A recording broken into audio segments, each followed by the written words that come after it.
right, well, hello everybody and welcome to another Pepperstone live event here over on YouTube. I guess if you're watching this in the replay, or of course during our live streams over on GoTo. Make sure to sign up in the links in the description down below, by the way, if you haven't been doing it, because we have interactive sessions like this all the time. Today we'll be discussing day trading, scalping, and obviously using two indicators that you may know a little bit about, maybe you don't. And we'll be talking about how they can be used a little bit more efficiently. And of course, as always, we'll go through the S&P 500, the major markets, including gold, and we'll also be covering things like the US dollar, what's happening right now, oil, which has been moving, and the big one of the last kind of 48 hours, which has been Bitcoin and crypto. My name is Thomas Atkinson, and as always, I'm joined by Tyrone Abella. How are you going, Tyrone, this week?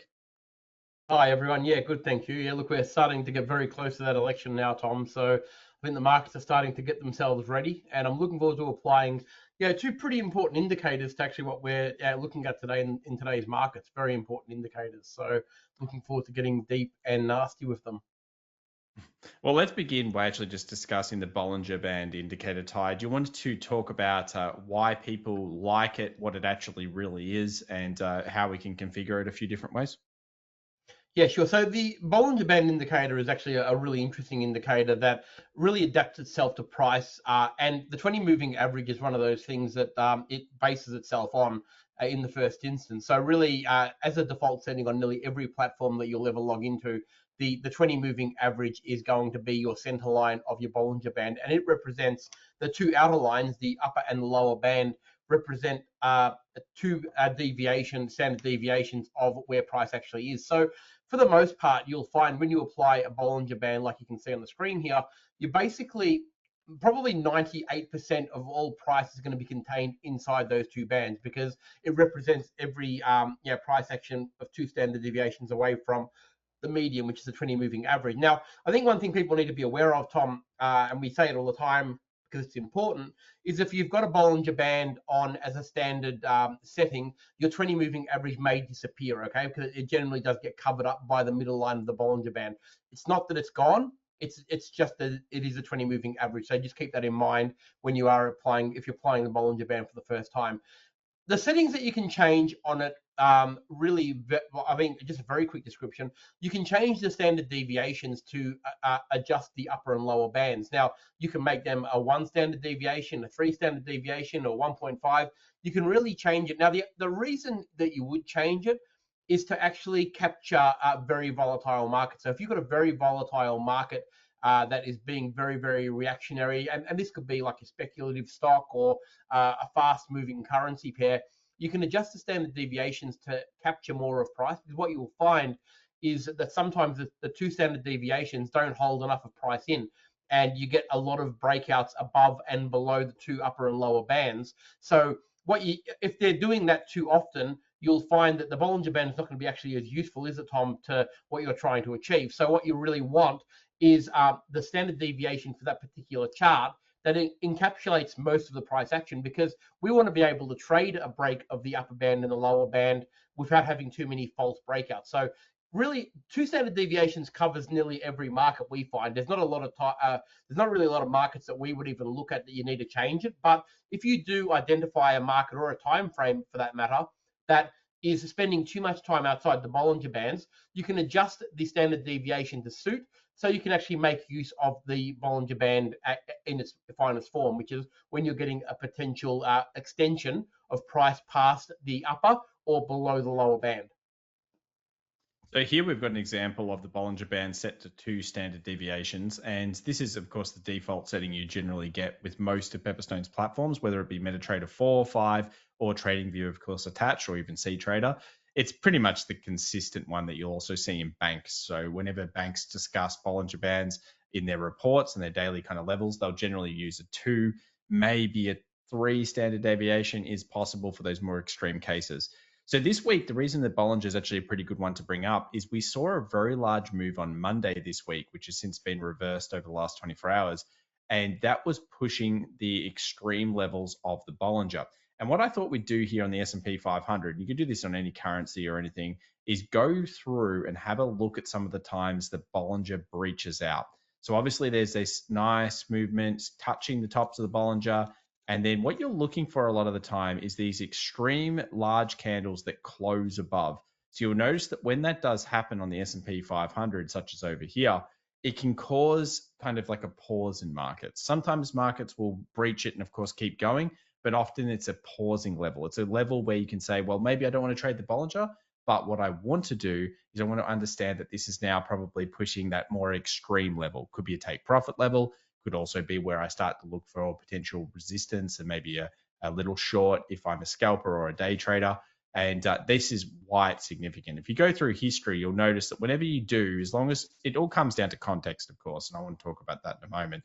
But when you're breaching out and you're kind of closing above, it can bring in points of sideways action.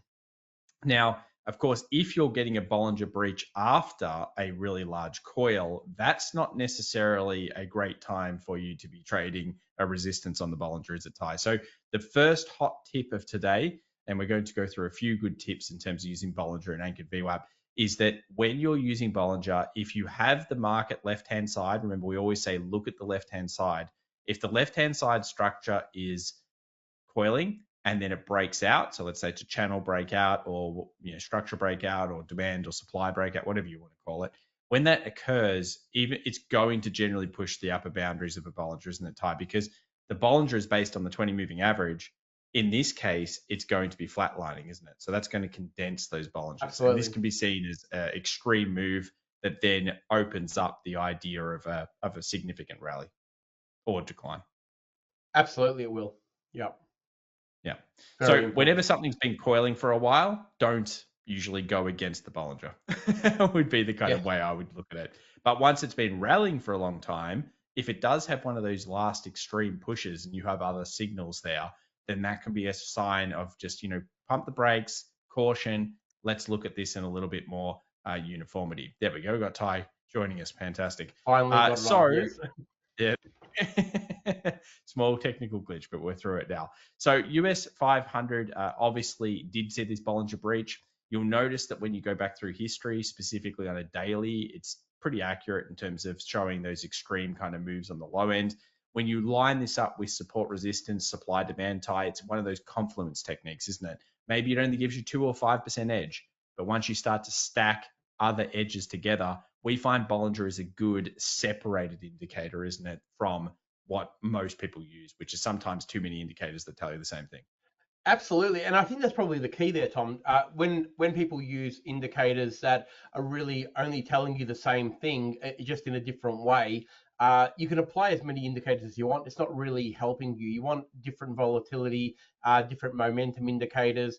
Obviously this is a volatility indicator, so it makes a big difference in terms of, yes, it's got something to do with momentum, but it speaks more to the volatility of price more than momentum of price. So what that means is that you can have a reaction either way on either band, even if the momentum is actually strong in the opposite direction. So when you're getting a move that resonates with the momentum of the direction, you can count that as a separate signal that actually the price is actually helping you, rather than two that are basically telling you the same thing. Two momentum indicators are generally going to tell you the same thing, but a volatility indicator and a momentum indicator can often give you a cross signal, which is really a reason probably more to be cautious than anything else. But when they do actually agree with them with each other, you're getting that double confluence that Tom's talking about from very different means, and I think that's really important. I think also when you're talking about Bollinger, Ty, you mentioned 20 moving average, of course, because that is what it's based on. This is another reason why the 20 moving average is probably the best moving average in the markets, especially for daily and weekly. Why? Because it's actually built into so many indicators. If you go around and you actually look at all of the indicators, the most popular ones out there today, you'll find a lot of them are based on moving averages, and obviously also based on things like, just general moving averages. MACDs, of course, 2 moving averages, and you'll find a lot of them are around 20. Now, this means that more and more confluence starts to happen off them as well. So why do we like the Bollingers? Of course, the extreme levels can be a tell in markets. Sometimes when you're pushing out, of course, if it pushes from a coil, don't pay attention to it. If it's been running for a while and then comes outside, maybe you want to start thinking about whether it is a little bit extreme. But as Tyrone mentioned, we can change the settings. Let's actually change the setting here, because what I'm interested in is I'm interested in this run here on gold, and I'm going to change the standard deviations to 3. Now, what I'll also do is I'll make it nice and thick so we're not all blind and we can actually see these levels. There we go. And this will tell us that you'll notice it's quite rare for the Bollinger to go outside of the weekly third standard deviation. In fact, it just almost doesn't happen. You can see here, it's just so rare. It may not even happen. So maybe we've we've kind of over geared this thing, but we could do a 2.5. So let's go back and change the setting now. And we're going to change this to a 2.5 standard deviation. And what you'll find on weeklies in particular is if you do get expansions past these levels that aren't off coils, so this one, for example, would be off a coil, but then later on it kind of comes up and it pushes out this extreme. When this happens, I think you need to be looking at it from a day trading and scalping perspective of, wait a second, let's pump the brakes here. Let's look at whether this is moving a little bit too extreme. It's come out of a nice holding pattern. It's had some great movements. This is a high percentage. It might be time for this to have a slowdown. And that could usually be represented by two things. One, a pullback to the 20 moving average, which is mean reversion. Pretty cool. Tyrone loves that one. And then, of course, the sideways market action or the pullback in time. And that's the type of one that can be a scalper and day trader's best technique. So we'll give you a third key here today. And I don't actually mention this very much, Ty, but I think it's a good kind of thought process, is if you do see a Bollinger pushing, let's say, a 2.5 standard deviation, especially on a weekly or a daily, it's probably fair to think that at least there could be a decent concept of a pullback in time coming. And a pullback in time is going to be a channeling or range-bound market. Now, that could be a very powerful concept for us as scalpers and day traders, couldn't it? Because it could mean that now we get to go in there and say, well, we're not going to go for extreme take profit levels.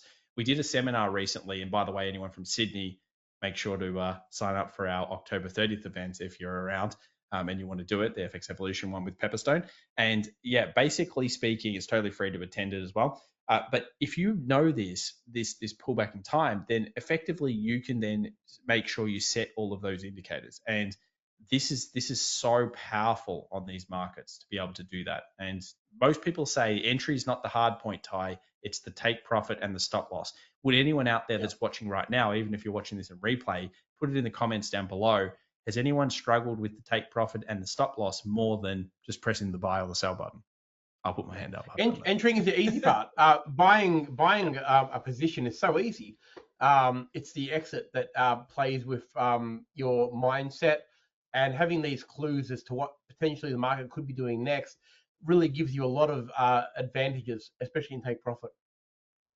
Thomas says here 100% that's happened to me. So yeah, look, I would think most people would be probably lying if it hadn't happened to them at some point. Let's be real. All right, so we've got this kind of like a little bit of a tell. A 2.5 standard deviation probably is a fairly good read that isn't out of the key number one, which is obviously a coiling structure. This is that deeper understanding of the Bollinger. Simple indicator, we know what it is, but can we use it more effectively? So once we've then got a range-bound market, we can then go into that and say, okay, all right, well, we like this range-bound market that we might be seeing. How could we potentially find where that market may drop to? Now, Ty, this is where Bollinger can come in a little bit differently, and we could potentially start to use Anchored VWAP as well. So what I'm going to do is I'm going to drop Anchored VWAP behind the lows, which is what I like to do. So you can see here I've dropped it behind the low. I dropped one behind this low as well. You can have plenty of Anchored VWAPs on the chart.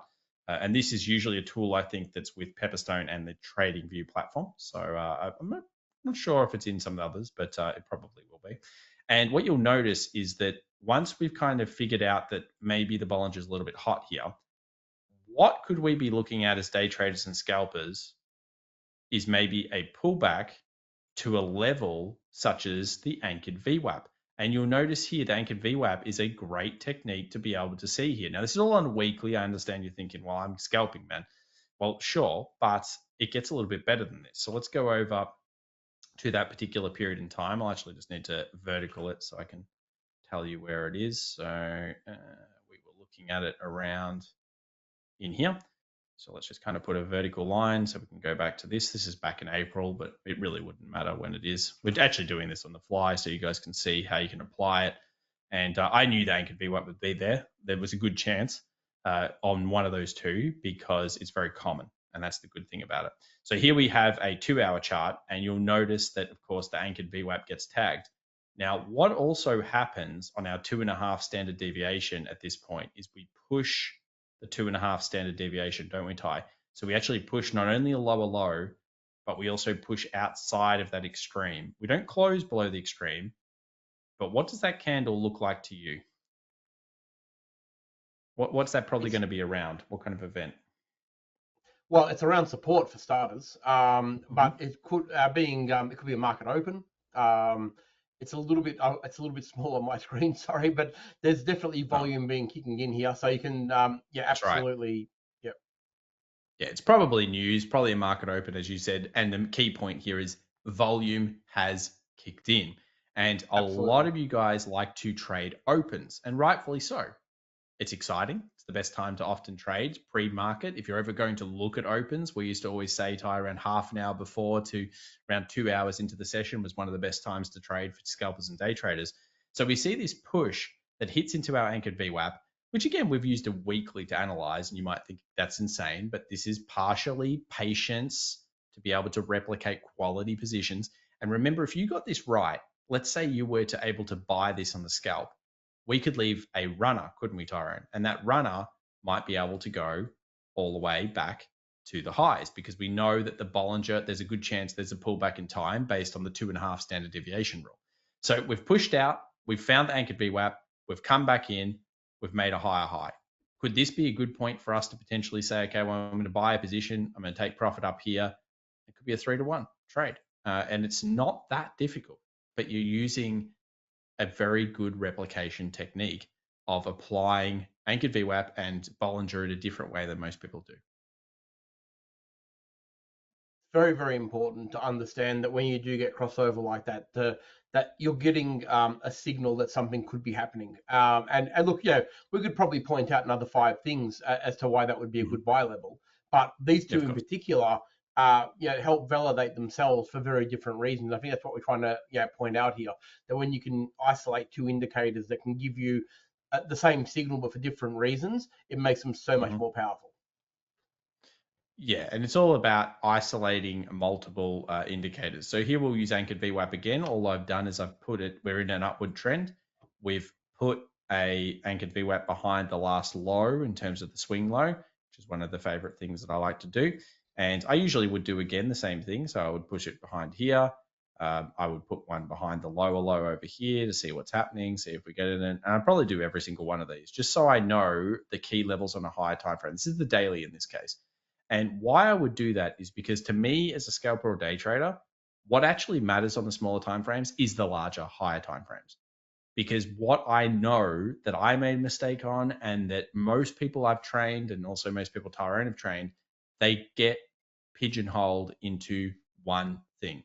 Remember, markets are fractal. It doesn't really, just because you look at a 1-hour chart or a 15-minute chart doesn't mean that a robot algorithm isn't going to be looking at a 42-minute chart. It doesn't really care about the closes so much. It cares about price action, structure, these types of things.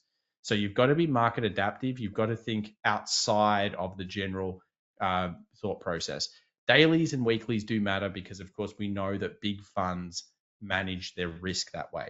A weekly close is locked in time. It can activate risk, can't it, Ty, or take it off. Absolutely. Yep, no, most definitely. Gold's been a great example here for sure. Yeah, well, gold has the, well, it's because it's very common. So it's I think the thing is that this is a liquid pair. This is a quality pair. We all love gold. A lot of us love to trade gold. Anyone out there love gold like we do at the moment? I would think a few people watching our live sessions do. But you can see gold here that we in 2024 they do. Someone puts the thumbs up there straight away. 2024 is a good year, but everyone's allowed to hate gold back in 2014 to 2020. It was pretty bad for a period of their time. Now, so overall, it's a good trade pair. It's got liquidity. We can see this. Now, did we push outside the 2.5 standard deviation? We didn't in this case on the daily. Of course, you can see only one pullout, but what's that coming off, Ty? It's coming off a large coil market. I just find it hilarious in some ways that most people don't use the indicator this way. They always think, oh, it's outside. Yeah, but you're coming off a massive base. You've got to expect it to push and extend those standard deviations to push to the next level. So we didn't get 2.5, but let's have a look and play around with some of the stats here. Actually, first up, what I'll do is go the weekly quickly. No weekly outside. Okay, that's fine. But let's use the standard, because remember, most people use the standard. Not everyone has to use a 2.5. That was just an example.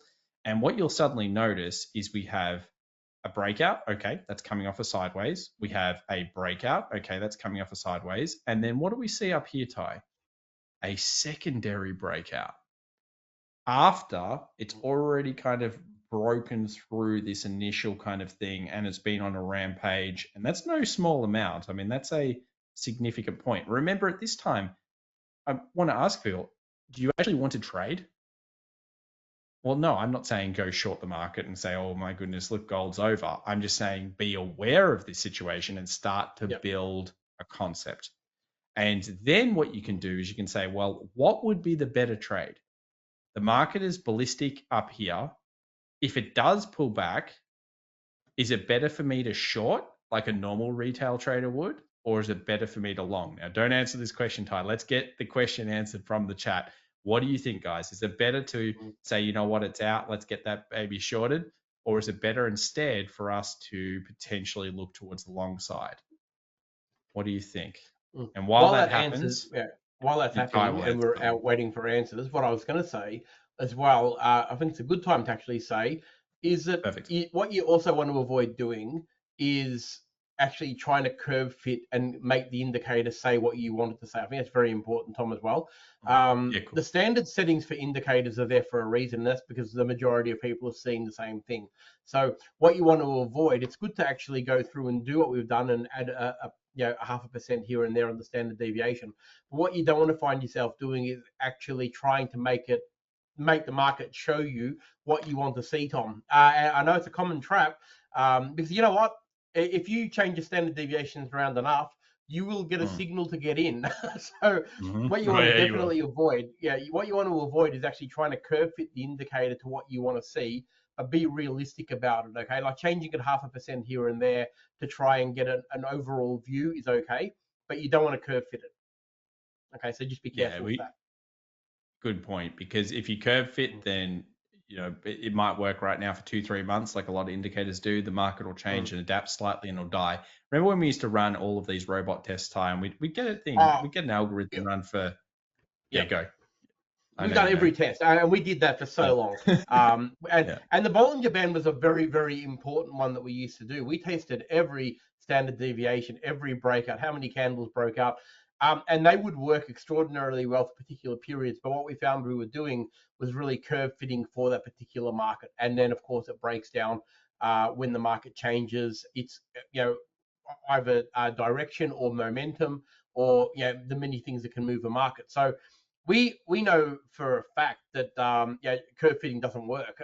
Like it's something to be definitely careful with, because we've had robots do it for us, and consequently, you want to always stick to or as close to possible a standard as you can, because then you know that the majority of people are actually seeing the same thing. It's very important. But and for those who don't know, EAs or robots or trading algorithms can test multiple numbers over thousands and thousands of calculations every second, every tick of the market, far more than the human eye can. So you're not going to be able to cheat it. You'll be able to, nothing can beat an algorithm for testing. And we found after extensive testing that no one size fits all, especially with the Bollinger Band. But it's an extraordinarily useful device when used with other, instruments, indicators, or methods to help use the direction to your advantage. It's a great confluence tool as well. Yeah, that's what we're getting at there. So if we have a look here well, firstly, everybody's correct. Yes, it's long, absolutely.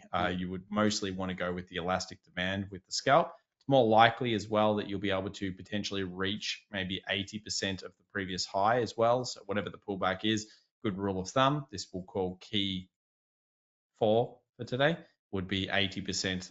Pullback would be pretty fair most of the time. You can, of course, go for the 100%, but I think that the 80% is better. And then you could even leave a runner with the break even. And because you're in the trend, as someone says here, don't fight the trend is your friend, then that would be good. So yeah, I totally agree that this is usually the way I'd approach it. Now, if you're looking at this current market, you can see here gold looks like it wants to take a new high. So if we're analyzing, just because of course we are analyzing live here as well, we're analyzing this market right now. It looks like it's had a bit of a pullback in time. Looks like it pushed that Bollinger, and currently the overall trend is up. So therefore, if we do breach, do we expect the Bollinger to be closed above at some point? I would have to say yes, we do. And if it does break above, then we've got to let it ride for a while. And eventually what will happen is it will probably break out past its Bollinger again later on. And that will be your warning sign to say, wait a second, we might be seeing a pullback in time or a small correction. And it's time for us to pump the brakes as day traders and scalpers, and then potentially look more towards either, well, we could start to look towards the short if we wanted to, but probably look towards the corrective dip into the pullback. So that's kind of a little bit of a rule there. So from gold's perspective, Ty, when we're looking at this live right now, you've got to say it doesn't look shocking, does it? No, it doesn't look shocking at all. And I think it's important to remember that the outer bands of the Bollinger are dynamic, not static lines. So, when in order for price to break above that band, that upper band, it has to really move. Like, it's not like it's a resistance line in front that's horizontal and static and not really moving. And there is another indicator called the Keltner band, which actually does have it's a bit more static. It's not quite as reactive as the Bollinger Bands, where breakouts are far more prevalent. But yeah, again, it looks like something like that, correct? Yeah, the Bollinger Band is one of the most active, dynamic indicators that you have, because it truly acts on the volatility of every single candle. So what that's telling us is when price does reach it or breach it, it is actually a big deal. It means that there has been a significant action in price to push it to that level, when the upper band is actually dynamically moving away from price, even as it has small increases. So a touch of that band or a break of that band is actually a big deal. I just wanted to show everyone the crazy move here, Ty, of China recently. And this is obviously one I've talked about a lot about, and so have you. But I just wanted to put a 3 standard deviation just to show how extreme that move really was. And you'll notice, of course, it's been corrective since then. And this is an extreme move. And if we had, like, let's say, an anchored VWAP off the bottom, you might notice where the price has come back down to. Just saying, that's an interesting level in terms of the way that you would approach it off the lows. So that's 30 standard deviation. Very rare, not that common. All right, I think we could probably go. There would be instruments and out there that would never touch a 3 standard deviation in their entire history. That's how rare it is. It's not that common for sure, especially the higher ones. Let's move over to some of the other live kind of positions right now that people are often talking about. One of them is, of course, US oil. Now, we've seen oil obviously move to the extreme lows, actually push a Bollinger. You can see here after coming out of a bit of a range, pushed heavily below the weekly lows here, and then went back all the way to the middle point. Now, it hit the 20 SMA, because, of course, that's the middle of the Bollinger, and that's where we found some problems. So when we look at this on the markets and we kind of use maybe a bit of anchored VWAP as well with it, which we would do off the lows, so we'll pop a few little different anchored VWAPs on there, you'll notice that we initially get a little bit of a bounce off this level, which could have been quite good for day traders and scalpers. We've seen a change of direction in terms of the trend line down. We've obviously seen the market have a little bit of consolidation and then breach out. Not unusual to see it outside the Bollinger there. Goes extremely outside the Bollinger, pulls back. It's the same system and concept. And again, this is using dailies and weeklies, which is where Tyron and I do prefer to be, even with scalping and day trading. And the reason we want to be there is because we set up our positional levels, we find the keys, and then once we find those key levels, then we come down and we look for the activation. Activating a small time frame is not very difficult. It's being patient enough to react to the market on the higher time frame flows that most traders and investors fail at. And that's why everyone goes hunting these 1 minute, 2 minute charts. We've been there, Ty. We went down to ticks at one point. Really, you want to put yourself, let's take a step back. Do fund managers truly trade the 1 and 2 minute charts? It's unlikely. Do AI algorithms do? Yeah, of course they do. But really, a lot of this flow is risking up and risking down. They've always got an open position.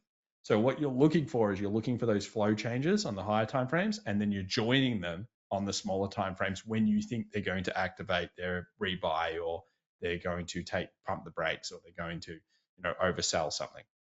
So it's just another kind of little sign there that you could have been using. And of course, where we found ourselves right now, we've gone under that level a little bit, but we've seen no reaction of it. So I think the key is what happened here, a strong reaction. Remember, patience, react, don't predict. Oh, I see a reaction. Interesting. We might want to possibly look at buying down the smaller time frame. Over here, we've set up a key level to look at. Market comes down. I wouldn't argue that is a very strong reaction. In fact, it sat there, never went above, it barely wicked back, and then it just went to proceed further down. So would you trade that as a scalper or day trader, Ty? Would you be sitting there going, oh, wow, that is a fantastic reaction. I'm excited. Let's let the crowd see what they would do in that situation. Let's see, are people paying attention? Are people paying attention? Yeah, well, that's right. Wake up, everybody. I see Michelle out there. I see Thomas out there. I see Silvio out there. And what would you guys do? Of others as well. Yeah, what would you do here? Would you be looking at buying there or selling, even with the beauty of hindsight, I guess? You got to be honest with it, of course, as well. Would you have actually tried to buy it? That's the key. That's the key, Tom. I think you have to be honest with the market and honest with yourself. It's really, really important to be a successful trader. In all jokes aside, you have to be absolutely honest with yourself. And it was a bit too, like we were talking about earlier about the curve fitting. Like, really, if you curve fit an indicator to suit what you want to see, you're really only kidding yourself, really, and coaxing yourself into making a decision that may not be correct. So being absolutely honest with yourself is one of the most important parts of successful trading, in my opinion.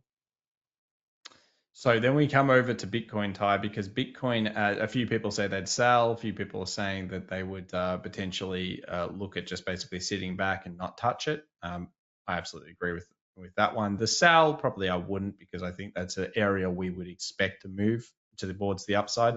So remember, if your planned concept isn't working and there's no reaction to it, do you actually have any edge in that market?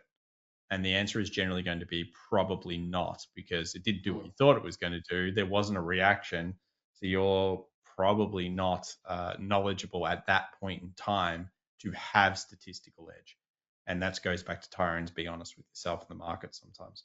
All right, so Bitcoin, of course, been pretty much the talk of the last, I would say, 2 sessions, so the last 48 hours.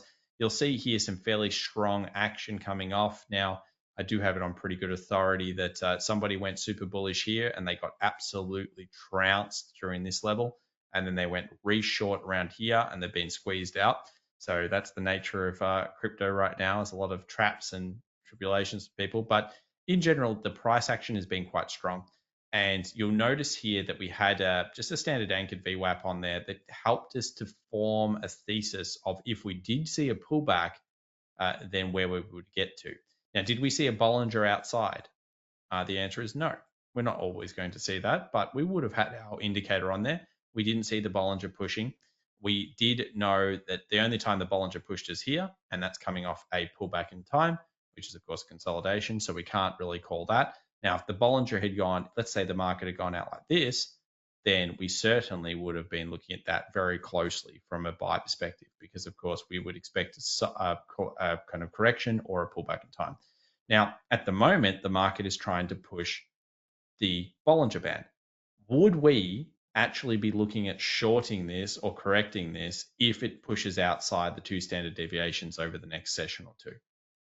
Well, the answer, I'm going to answer it right now, Ty, because in general, I would say the answer should be no, because what have we just come off? A corrective pullback in time. So at the moment, the market might just want to explode out to the upside. Who knows? He's got obviously a downward trend line that's very strong, a very heavily traded zone. There's a lot in its way, but I'll tell you what, it looks the best in terms of price action, doesn't it? That it has for some time. For some time it has. Yeah, correct. I think that it's one of those ones where you need the patience here. I think this is where the patience kicks in. You need Yeah. to let it do. Don't think you're missing out. I think if people get caught up in the, oh my Right. God, I'm missing the move. If this one breaks through and breaks through properly, sky is the limit. It has no cap as to how high it can go. But it needs to do it first. I wouldn't want to be the first person to that dance. You want to let it go, let it prove itself, let it get technically sound in that uncharted, especially if it goes into uncharted territory, because there is plenty of upside if it breaks through there. So don't think you're missing the party. Thomas says a profound concept here, Ty, which is I fail at at reversals the most. This is a key understanding of your own trading system. You know that you fail at reversals the most statistically. So if you eliminate reversals from your trade, there's no harm in that. Reversals are the hardest. We as humans always want to prove to ourselves that we can do it all. We can take the market on, we can fight the market, we can do this.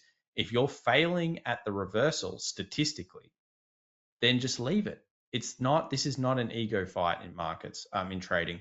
What we need to do is we need to say, well, I just want to make money. I want to risk less. I want to make as much as I can with as little risk as possible.